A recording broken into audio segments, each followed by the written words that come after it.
I can drop a world lead, I don't even like running. You gotta run fast just to go and get some money. I'm Noah Lyles K, you know how I'm coming. I ain't going to no Olympics, I ain't running, I ain't jumping. I can make 100,000 at the crib being funny. Track and field is about running to your highest potential at the biggest possible moments.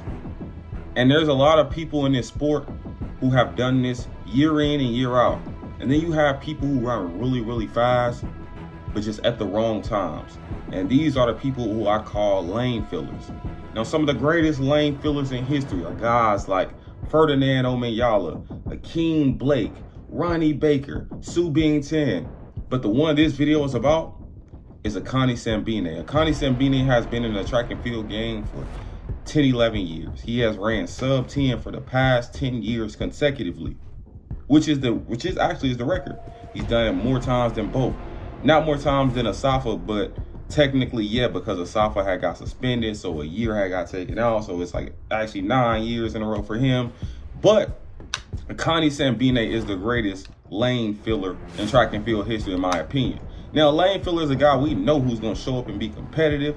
They're going to show up and he'll sometimes have world-leading times. They're going to have world-class performances. But at the biggest moments, we know they just there to fill a lane. They're not going to be a factor. Hell, they're going to go through the rounds, even look like they're about to do something special. But in their biggest moments, they will always find a way to crumble, always find a way to fail. And that's just the bottom line. So when it comes to the 100 meters, Akani Simbine is my personal greatest lane filler. Now, like I said, he's amongst some other pretty decent lane fillers, guys who run fast times like a Sue or Ronnie or Akeem Blake. Like Akeem Blake is actually a very recent lane filler. He'll run 9.8 at the Jamaican trials, and then he'll show up to the championships and run 10 flat. This is prime lane filling.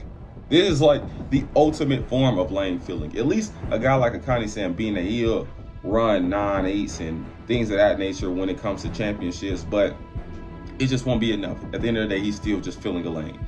Nobody's saying, Akani Simbine, we got him favorite to win, or we got him favorite to get on the top of the podium, or we got him favorite to get this medal or this medal. It's always, yeah, he's just not good enough. He won't be able to do it this year. It's always a new crop of athletes. You got to think about how many athletes have came and went within the last 11 years.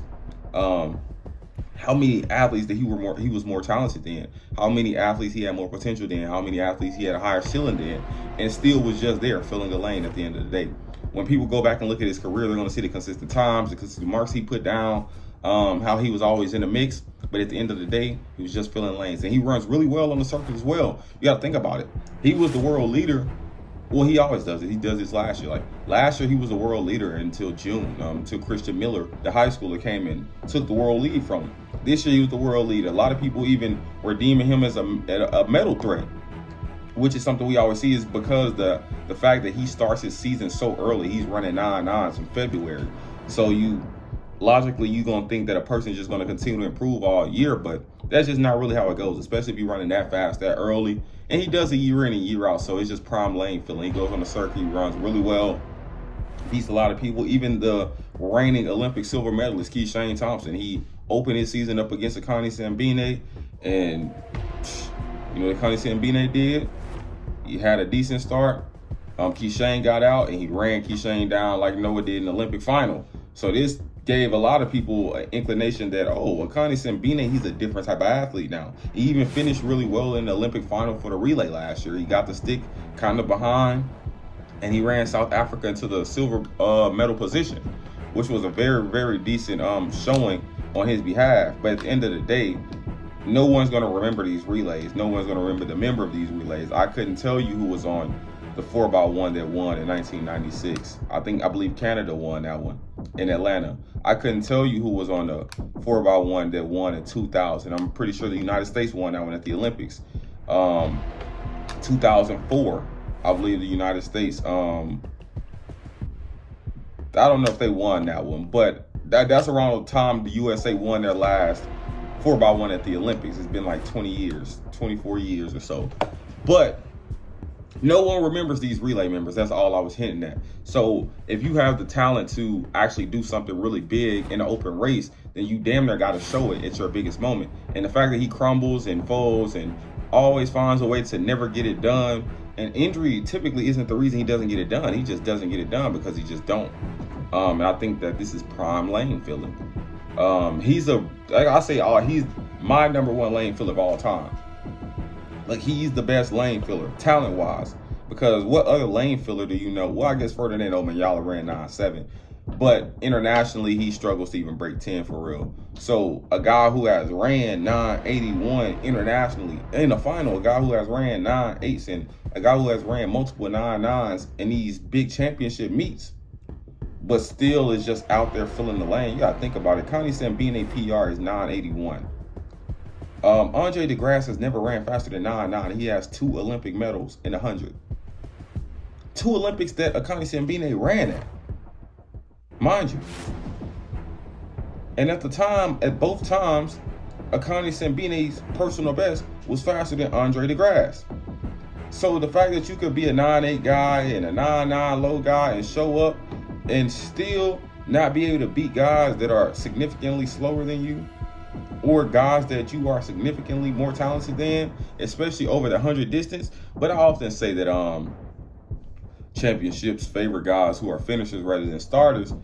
But he finishes really well, but the fact that he doesn't have the ability to run the 200 for real. I mean, he has ran decent 200s super long ago in the past, but the fact that he doesn't do it consistently, I think it's a direct reflection of his performances at championships. That's why a guy who can only run 9.9, like Andre DeGrasse, he can have enough reserve left for the finals of the championships and still run really hard throughout the rounds because he has that 200-meter base.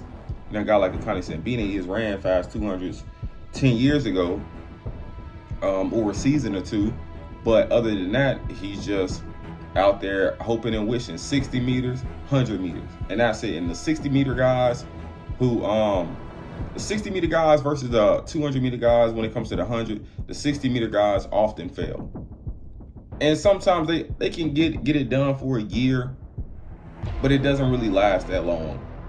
It doesn't really last that long. So you damn near got to be that 200-meter guy. Even if you look at the podium in 2023, when Akani Simbine didn't even make the final, it was all 200-meter guys. Literally, the 100 podium was the 200 podium. Noah Lyles, Zarnell Hughes, Tobogo. Well, I think that Arion got a medal that year instead of Zarnell. Yeah, I think he got like second or so. But even then, it favors the finishers, the guys who have the ability to finish. But yeah, man, shout out to South Africa. Shout out to Akani Simbine. He's just the greatest non-factor in track and field history, in my opinion. Now, if y'all know any other greater lane fillers, please be sure to enlighten me down below in the comments. Be sure to subscribe to my channel.